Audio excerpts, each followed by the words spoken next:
Surprisingly, Joomla does not have a built-in text editor for editing content.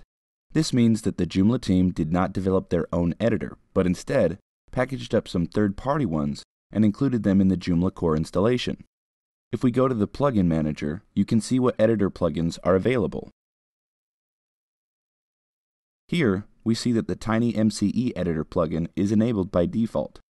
This is the one most people will use. If you like, you can try to enable other editors and see how you prefer them.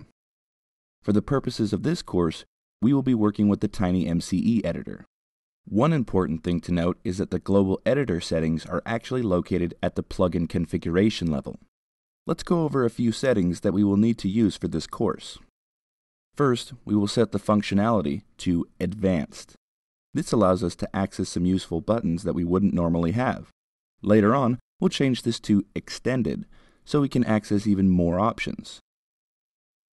As you can see, there are many very technical settings. Many of these relate to situations where you would be hand editing the HTML content.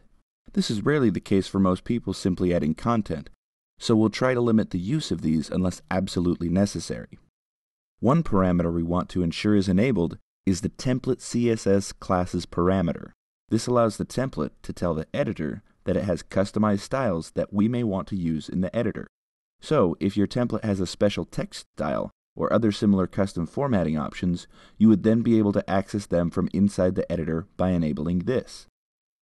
Lastly, you can control quite a lot of options in the Advanced Parameters section.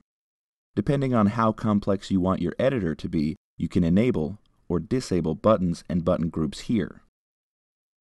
It's a good idea to have a look at the options and decide if you need any of them enabled. In our very specific case, we use the Safari browser for these videos, so we need to ensure that we enable the Safari compatibility parameter. So, as you can see, the editor plugin controls many of the parameters that affect how the article editor will operate. It's a good idea to have a look here if you need to change anything related to the behavior of the editor.